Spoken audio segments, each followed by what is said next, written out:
শীতে ঠোঁট ফাটা এড়াতে ঠোঁট যাতে সবসময় ভেজা থাকে সেদিকে খেয়াল রাখা অবশ্যই প্রয়োজনীয়। তার জন্য ঠোঁটে সবসময় ময়েশ্চারাইজার লাগিয়ে রাখা জরুরি। সারাদিনই কিছুক্ষণ পর পর ঠোঁটে ক্রিম বা ময়েশ্চারাইজার লাগিয়ে রাখা উচিত। বাইরে বেরোনোর আগে মুখের পাশাপাশি ঠোঁটেও সানস্ক্রিন লাগানো উচিত। দেখে নিন আপনার লিপ বামে সূর্য থেকে সুরক্ষা দেওয়ার মতো উপকরণ আছে কিনা। এর সঙ্গে শরীরে যাতে জলের ঘাটতি না দেখা দেয় তার জন্য বেশি করে জল খাওয়াও উচিত। শীতে ঠোঁটের যত্ন নেওয়ার জন্য ঘরোয়া উপায়ে অ্যালোভেরার জেল লাগাতে পারেন। এছাড়া ঠোঁটে 1 ফোঁটা ঘি লাগিয়ে রাখলেও ঠোঁট নরম থাকবে। মধু ও গ্লিসারিনের পেস্ট বানিয়ে ঠোঁটে লাগান আর নরম ঠোঁট পান।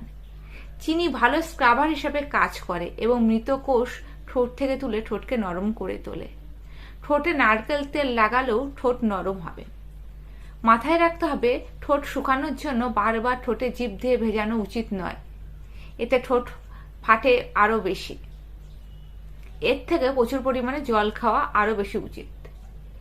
আর যখন লিপস্টিক লাগানো হবে শীতকালে, বিশেষ করে যখন শীতকালে লিপস্টিক লাগানো হয়, যাদের ঠোঁট অতিরিক্ত ড্রাই তারা আগে কোনো জেল ইউজ করো ঠোঁটের জন্য।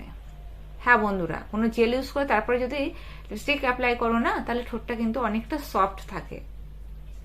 অনেকে আছে ঠোঁটের যত্ন নিতে ভালো লাগে না, কিন্তু আমি বলবো শীতকালে ঠোঁটের যত্ন নেওয়া অবশ্যই উচিত। সবশেষে বলে ঠোঁটের যত্ন না নিলে কিন্তু আমার মতো এরকম অবস্থা হবে। হ্যাঁ বন্ধুরা, আমি এখন সারাক্ষণ ঠোঁটের যত্ন নিতে পারছি না, কারণ যেন আমার একটা পুচকু আছে, তো যার জন্য ঠোঁটের অবস্থা এরকম হয়ে গেছে। তো বন্ধুরা, যদি ভিডিওটা ভালো লেগে থাকে তাহলে কি করবে, লাইক শেয়ার কমেন্টস করতে কিন্তু একদম ভুলবে না। আর মুখার্জি ফ্যামিলি ব্লগসকে অবশ্যই সাবস্ক্রাইব করে রেখো। তো চলো বন্ধুরা, আজকের জন্য টাটা, দেখা হচ্ছে একটা নতুন ভিডিওতে।